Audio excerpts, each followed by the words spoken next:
Nabi ba'da amma ba'du. Alhamdulillah, pagi ini kita masih diberikan kesempatan oleh Allah Subhanahu wa taala sampai puasa yang 13 ya. Ya, puasa yang ke-13. Alhamdulillah kita masih diberikan kesehatan. Mudah-mudahan ini dapat kita manfaatkan dengan sebaik mungkin untuk menambah ketaatan kita, menambah pundi amal ibadah kita sebagai bekal bagi kita nanti ketika menghadap Allah Subhanahu wa taala. Kemudian salawat besertakan salam semoga senantiasa tercurah buat baginda Rasulullah sallallahu alaihi wasallam dengan mengucapkan Allahumma salli ala Muhammad wa ala ali Muhammad. Anak-anak Ustaz yang Ustaz sayangi, Ustaz cintai karena Allah Subhanahu wa taala. Nabi sallallahu alaihi wasallam pernah mengatakan kullu bani Adam khata'un. Apa artinya? Kullu bani Adam khata'un. Setiap anak Adam mempunyai kesalahan. Wa khairu khata'in at-tawwabun. Dan sebaik-baik kesalahan adalah orang yang mau bertaubat. Jadi apa maksudnya? Tidak ada satupun dari kita, termasuk Ustaz pribadi, tidak ada yang tidak pernah melakukan kesalahan. Pasti yang namanya manusia pernah melakukan yang namanya salah, silap, dosa, dan maksiat, itu pasti. Karena memang kita manusia, bukan malaikat. Kita diberikan nafsu oleh Allah Subhanahu wa taala. Kita diberikan akal pikiran oleh Allah Subhanahu wa taala, yang mana kesemuanya itu dapat suatu ketika menjerumuskan kita kepada hal-hal yang tidak baik. Tetapi Allah Subhanahu wa taala, yakinlah, sebesar apapun kesalahan yang kita lakukan, selagi kita mau bertaubat, Allah akan terima. Siapa yang hafal hadisnya? Sebesar apapun dosa yang kau lakukan wahai anak Adam, jika engkau meminta ampun kepadaku, akan aku berikan ampunan kepadamu. Apa punya hadisnya? Hadis arba'in nama. Ya ibnu Adam, law balagat zunubuka ananas samai, summa apa lagi? Dari apa? Summa lakitani la tusyrik bi syai'a la ataituka bi qurabiha maghfirah. Wahai anak Adam, kalau seandainya dosa kalian lah banyak dosa itulah sampai ke langit, atau saking banyak dosa yang dibuat, tapi kalian mau meminta ampun kepadaku dengan syarat kalian tidak pernah berbuat syirik, maka Allah akan berikan ampunan yang sebesar dengan itu. Itu kasih sayangnya Allah Subhanahu wa taala. Cuman pertanyaannya, mau enggak kita menyisihkan waktu kita untuk meminta ampun kepada Allah Subhanahu wa taala? Mau enggak kita di sepertiga malam mengadukan, meminta ampunan dari kesalahan-kesalahan kita kepada Allah Subhanahu wa taala? Nah, itu pertanyaannya. Kenapa? Karena yang terbaik dari semua yang melakukan kesalahan adalah yang mau bertaubat. Tidak ada sebanyak apapun kesalahan. Itu ada satu cerita seorang anak diceritakan oleh ibunya. Ibunya adalah seorang abidah, seorang yang rajin beribadah, mutalazimah, orang yang senantiasa mematuhi perintah Allah Subhanahu wa taala. Anak bujangnya berbeda terbalik. Bahkan ketika ibunya mengatakan tentang anaknya, apa kata ibunya? Asbahal haramu sahlan, kata dia. Sesuatu yang haram itu menjadi mudah dilakukan oleh anak saya. Apa maksudnya? Apa maksudnya dong? Anaknya itu apapun dosa yang ditakutkan oleh manusia melakukannya telah dia lakukan. Sehingga orang tuanya mengatakan asbahal haramu sahlun. Yang haram-haram itulah mudah adanya. Tidak haram jadi jatuh oleh halal. Nah, contoh itu perangai anaknya kata orang tuanya. Tetapi saya tetap berdoa kepada Allah Subhanahu wa taala supaya anak dan kau diberi petunjuk hidayah oleh Allah Subhanahu wa taala. Tengok kekuasaan Allah Subhanahu wa taala dan tengok mujarabnya doa orang tua. Makanya jangan sogan-sogan minta doa kepada orang tua. Ya, ama doakan Den. Doakan saya. Mintakan ampunan dosa untuk saya, mudahkan saya untuk belajar, mudahkan saya untuk menghafal, karena doa orang tua untuk anaknya itu mustajabah. Minta kepada orang tua doa. Jadi suatu ketika momentum sadarnya si anak ini, suatu ketika dia mau pulang ke rumah. Jadi jalan pulang ke rumahnya itu ada dua. Yang satu ini belum pernah dia tempuh. Dulu dan sering lewat jalan Niko. Cobalah pulang lewat jalan Niko balik. Lah lama ndak. Cuman memang jalan itu agak sedikit horor. Melewati pemakaman. Nah, perkuburan. Agak sedikit horor. Maka jarang dia lewat di situ. Cuman sekali itu cobalah lewat Siko. Coba jalan. Pas sampai di simpang mau ke perkuburan tuh, tidak jauh sudah tuh rumah dia. Jalan, tersipak dia tulang. Dek pemuda kau tadi. Tersipak tulang, kecil tulang itu, pendek. Tersipak, apa nih? Tengok, tulang. Diambilnya, dipegangnya. Kiranya itu adalah tulang manusia. Terkejut dia, terjatuh seketika itu tulang itu, kabur dia pulang.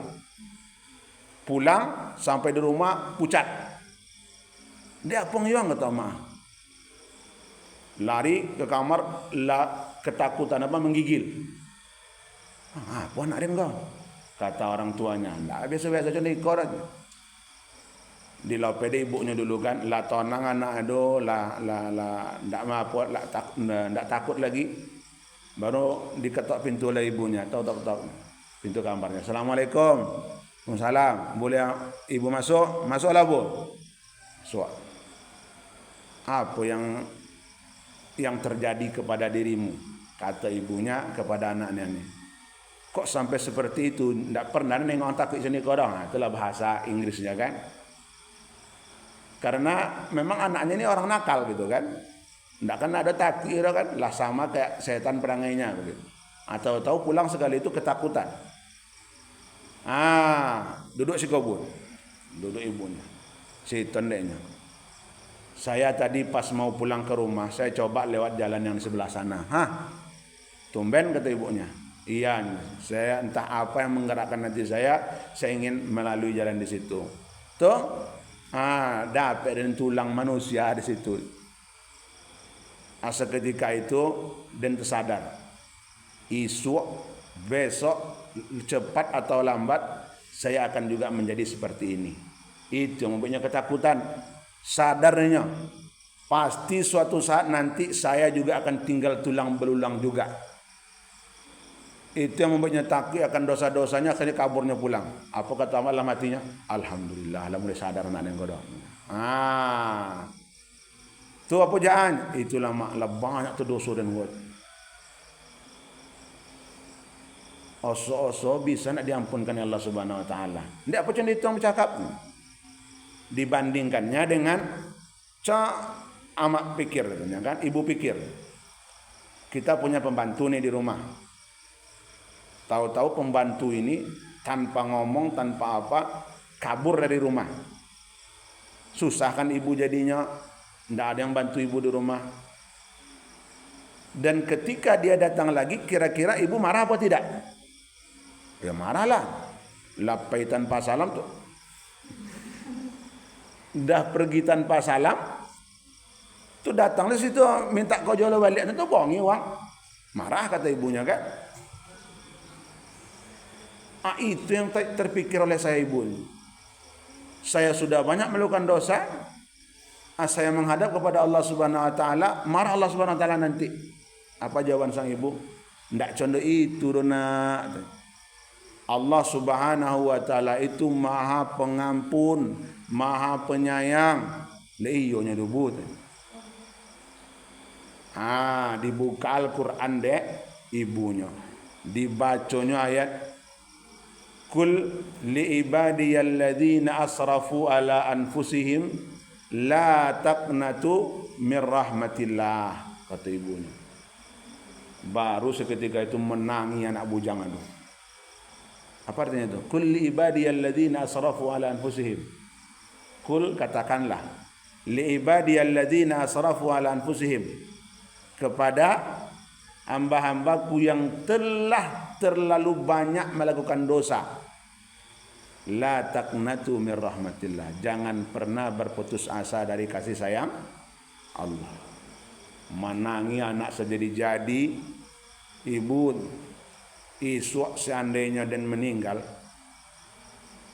indak nampak de ibu dan di pintu surga, tolong sobek ke Allah Subhanahu wa taala bu, bahwasanya anak ibu kalau bertaubat biar dan bisa juga masuk surga, kata anak. Semenjak itulah, kata ibunya, anak saya ini alhamdulillah tidak pernah lagi melakukan perbuatan-perbuatan yang diharamkan oleh agama Islam. Semenjak itulah anak saya kembali lagi kepada jalan yang benar. Makanya di dalam Islam pernah suatu ketika Nabi SAW ketika membaca ayat ini yang Ustaz bacakan tadi, ditanya oleh para sahabatnya, sampai bila Allah bosan menerima taubatnya seorang hamba wahai Rasul? Apa jawaban Nabi? Sampai seorang hamba bosan untuk bertaubat kepada Allah Subhanahu wa taala. Apa maksudnya? Sampai kapan Allah bosan menerima taubatnya seorang hamba? Dijawab oleh Nabi, sampai hamba tadi bosan meminta ampun kepada Allah Subhanahu wa taala. Maksudnya apa? Berarti ampunan Allah itu tidak pernah tertutup. Senantiasa pintu ampunan itu terbuka lebar. Maka jangan sesekali kita pernah mengatakan saya adalah seorang pendosa, tidak ada ampunan bagi diri saya. Tidak. Pasti Allah akan memberi ampunan kalau kita mau minta ampun. Kalau kita sadar akan kesalahan-kesalahan kita. Kalau kita mau kembali kepada jalan yang benar. Cuman pertanyaannya sebagaimana yang saya sampaikan tadi, maukah kita untuk meminta ampun kepada Allah Subhanahu wa taala? Bayangkan Nabi sallallahu alaihi wasallam saja yang dosanya sudah diampunkan oleh Allah, kesalahan-kesalahannya sudah dimaafkan. Berapa kali dia beristighfar dalam sehari? Siapa yang tahu? Berapa kali Nabi sallallahu alaihi wasallam beristighfar dalam sehari? Berapa? Tidak ada yang tahu? Berapa kali? Fa inni astaghfirullah fil yaumi mi'ata marrah. Sesungguhnya saya beristighfar meminta ampun kepada Allah dalam sehari itu 100 kali. Padahal dosa-dosanya telah diampunkan, tapi tetap dia minta ampun kepada Allah Subhanahu wa taala. Bayangkan Pak. Kalian sudahkah beristighfar 100 kali dalam sehari? Entahlah, enggak tahu kan. Sedangkan istighfar setelah salat aja payah sekarang nyuruh kan. Zikir. Ya kan? Padahal dalam zikir setelah salat itu ada kata-kata istighfar, astagfirullah, astagfirullah, astagfirullah. Itu aja payah kita bacanya, apalagi 100 kali. Maka oleh karena itu anak-anak Ustaz, perbanyak istighfar. Karena Ustaz yakin dan percaya kita adalah manusia yang bergelimangan dengan dosa. Ujung rambut sampai ujung kaki kok dosa sodo. Lalu yang membedakan kita adalah itu tadi. yang paling baik dari seluruh yang melakukan kesalahan-kesalahan adalah orang yang sadar bahwasanya dia adalah orang yang pendosa lalu dia minta ampun kepada Allah Subhanahu wa taala. Itulah yang terbaik. Itulah manusia yang paling mulia karena dia mau minta ampun atas kesalahan-kesalahannya kepada Allah Subhanahu wa taala. Dan suatu ketika juga ada satu cerita juga Hasan Al-Basri. Hasan Al-Basri ini siapa? Qala Al-Hasanul Basri rahimahullah. Sering kita dengarkan. Siapa tu Hasan Al-Basri itu? Ali. Hasan Al-Basri, Ali radhiyallahu anhu. Qala Al-Hasan Al-Basri rahimahullah. Kalau Ali, qala Aliun radhiyallahu anhu. Beda. Ali titelnya radhiyallahu anhu, kalau Hasan Basri titelnya rahimahullah. Ujung nama Ali itu RA. Bukan Ratu Arfal ya, radhiyallahu anhu. Kalau ujung nama Hasan Basri itu rahimahullah, RH. Itu ada bedanya. Kalau yang mendapatkan titel radhiyallahu anhu berarti mereka adalah sahabat. Adalah orang-orang yang hidup bersama Nabi dan ketemu dengan Nabi. Itu titelnya, beriman dengan Nabi, itu titelnya radhiyallahu anhu. Itu adalah sahabat. Tapi kalau yang dapat titel rahimahullah itu di bawah sahabat. Apa nama itu di bawah sahabat? Tabi'in. Jadi Hasan Al-Basri ini adalah seorang tabi'in yang dia hidup di zaman sahabat dan ketemu dengan sahabat. Jadi kata Hasan Al-Basri radhiyallahu rahimahullah anhu, apa katanya? Suatu ketika saya jalan-jalan di suatu jalan. Pas jalan-jalan tuh ketemu dia dengan rombongan orang membawa mayat. Biasanya yang menggotong mayat itu berapa orang tuh? Membawa keranda mayat tuh. Berapa? Berempat atau 6 ya. Berempat atau berenam orang. Tapi yang membuat Hasan Al-Basri terdiam, terkejut. Hanya 4 orang yang menggotong keranda tadi. Di depan tuh ada seorang nenek-nenek tua. Tidak ada orang lain di belakang tuh. Biasanya kan ada rombongan di belakang untuk mengikuti keranda mayat tadi itu kan, sampai kuburan. Kok enggak ada? Tatagun Hasan Al-Basri. Apa katanya? Karena penasaran, Hasan Al-Basri ini apa? Diikutinya. Manalah rombongan uang kena ada katanya. Diikuti sampai ke kuburan. Tengok sekeliling. Enggak ada orang. Kok hanya 4 orang ini aja? Menjadi pertanyaan di Hasan Basri. Sudah ditaruh di orang tuh keranda mayat tuh. Tanya ke orang angkat tuh. Pak, enggak ada yang lain ikut? Enggak ada. Kami pun berempat ini dibayar nih. Berempat orang ini kami disewa oleh nenek tua tuh. Kalau mau tahu jawaban tanya sama nenek tua tuh, kan? Asegan loh. Hasan Basri kamu nanya. Akhirnya diangkatlah mayat tadi, dikuburkan. Setelah dikuburkan, barulah Hasan Basri memberanikan diri untuk pergi ke tempat nenek tadi. Mau ditegurnya nenek tadi kan, Bu, ibu itu langsung duduk bersimpuh, mengangkat kedua tangan, dia berdoa, Ya Allah, hanya kepadamu hamba memohon, hanya kepadamu meminta. Anak hamba inilah seorang pendosa. Anak hamba ini adalah orang yang bergelimangan dengan dosa. Dan engkau maha pengampun dan maha penyayang. Terimalah taubat anak hamba ini. Itulah sudah selesai. Ibu itu berdoa, dipanggil Assalamualaikum. Waalaikumsalam. Bu, boleh saya bertanya? Kalau kamu ingin bertanya tentang kenapa tidak ada orang banyak di sini, dia tidak akan jawab dah. Dia pulang lagi. Mak, sombong ibu boleh. Disawbi dia Hasan Basri. Ibu tahu sama saya? Tidak. Saya adalah seorang ulama, ibu. Saya adalah Hasan Al-Basri, kata dia kan. Oh, ustaz, nah kalau bahasa kadang kampung, oh ustaz saya gitu kan. Kalau memang ulama saya akan bercerita, tapi kalau tidak saya tidak mau bercerita. Karena ini adalah amanah wasiat dari anak saya terakhir sebelum dia meninggal dunia. Jadi diceritakan dari ibunya, dari nenek kok ke Hasan Al-Basri. Anak dan ustaz dia itu memang seorang pemuda yang memang jauh dari kata-kata baik. Tidak ada dosa-dosa baik yang besar maupun yang kecil, pasti semuanya telah pernah dia lakukan. Itu kata ibu, Bang. suatu ketika Allah memberikan hidayah kepadanya, dia ngomong kepada saya, ibu, kalau seandainya dan besok sakit sakaratul maut lah istilah kata anak kan, ibu angkat dan kedilu, angkat saya keluar rumah, ibu taruh pipi saya di tanah, kemudian taruh kaki ibu di pipi saya yang satunya lagi, pijaknya itu. Dia aku cendek itu bonoyong, karena saya adalah manusia yang hina. Mudah-mudahan dengan hal yang seperti ini Allah akan mengampunkan dosa-dosa saya. Kau ndak jangan itu bononan. Iyon, iko permintaan terakhir dan kebun. Tolong, kalau memang nanti sudah cik ongok dan lain, dan ingin ibu menjadi saksi nanti di akhirat, di hadapan Allah Subhanahu wa taala, bahwasanya saya telah bertaubat.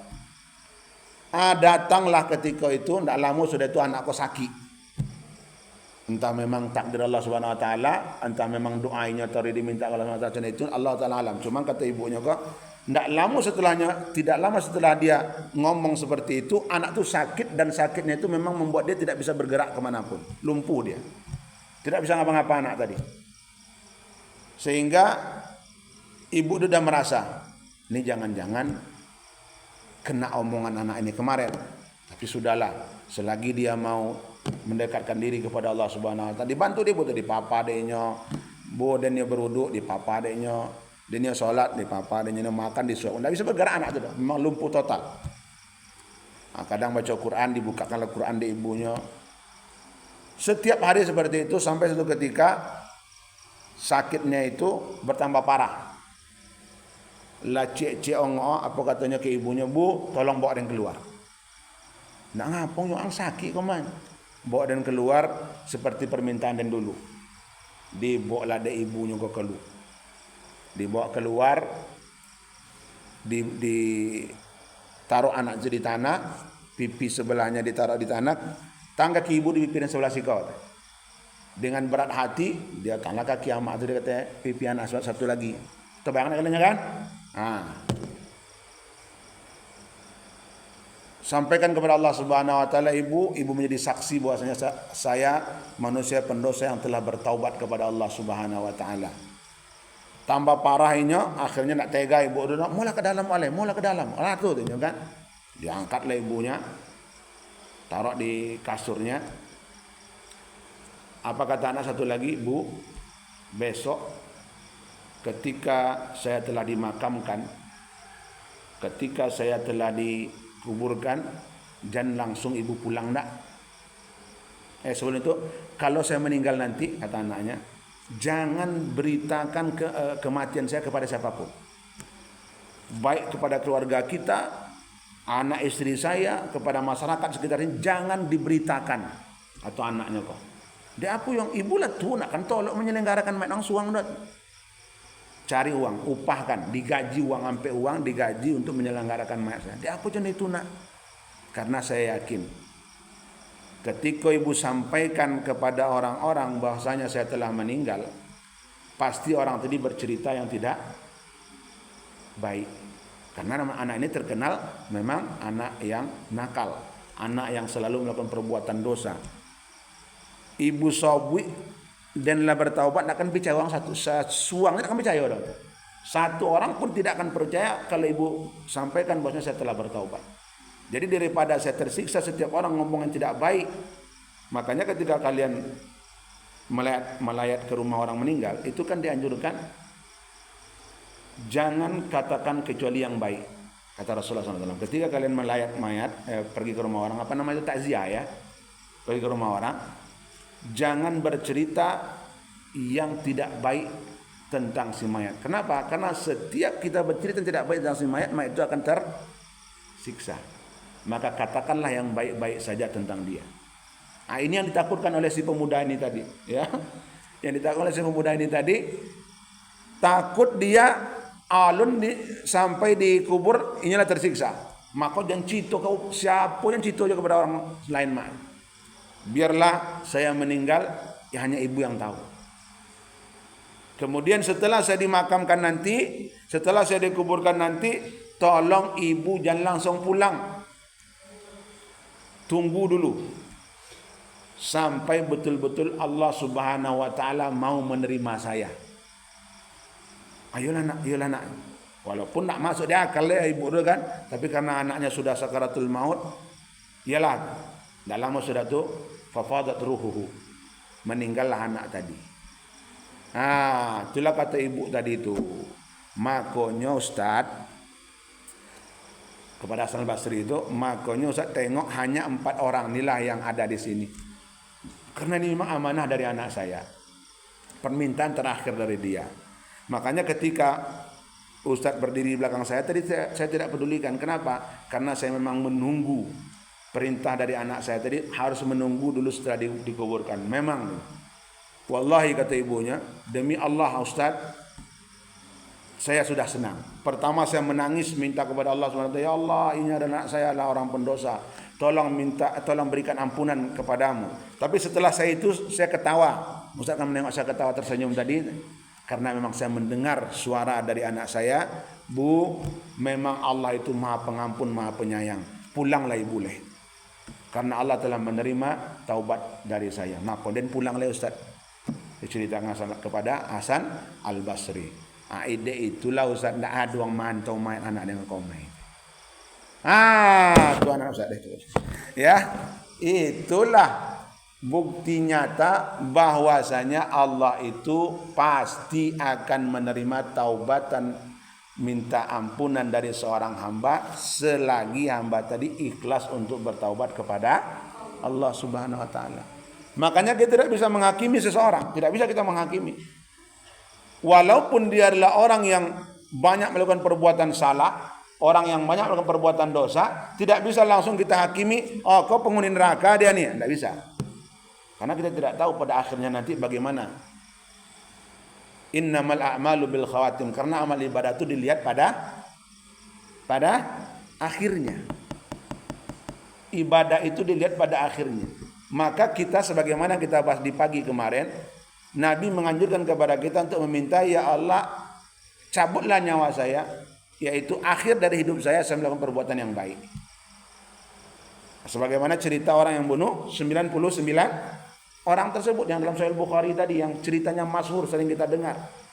99 orang telah dibunuh oleh pemuda ini tadi.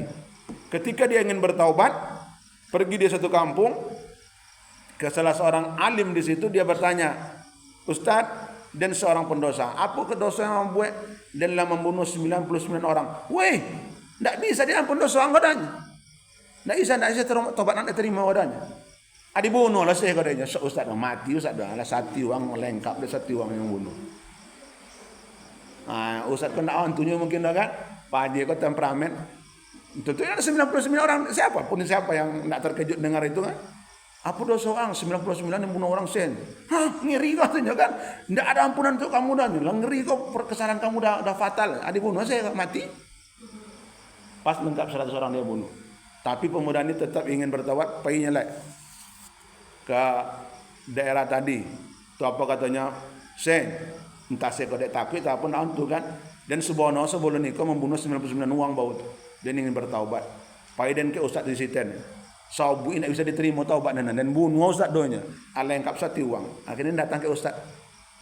Bisa nak kira-kira taubat ini diterima? Apa kata ustaz ni? Oh, nak antu dan jawaban baru dah. Mudah-mudahan bisa diterima. Pilih ke kampung Siten lain. Ada ustaz lebih alim pada dan lain. Disuruhnya pergi. Entah cari jalan aman ustaz kan, antu ustaz kan. Yang penting cerita seperti itu. Pergi dia ke daerah satu lagi. Pas mau sampai ke rumah ustaz tu, si pemuda ini meninggal. Dalam rangka mencari taubat, mencari ampunan dari Allah Subhanahu wa taala. Meninggalnya.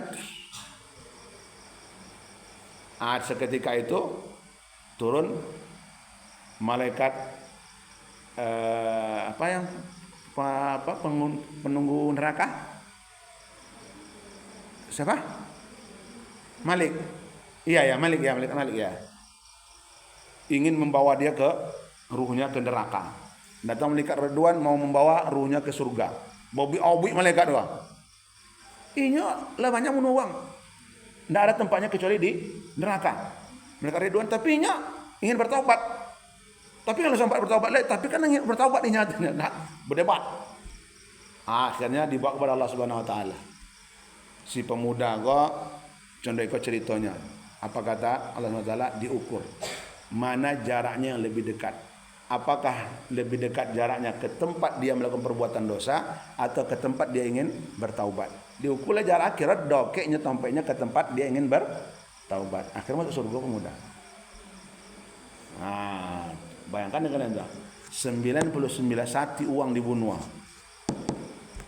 Tetap kalau dia ingin bertaubat diterima taubatnya Allah Subhanahu wa taala. Makanya oleh karena itu anak Ustaz, perbanyaklah istighfar kepada Allah Subhanahu wa taala. Jangan pernah bosan.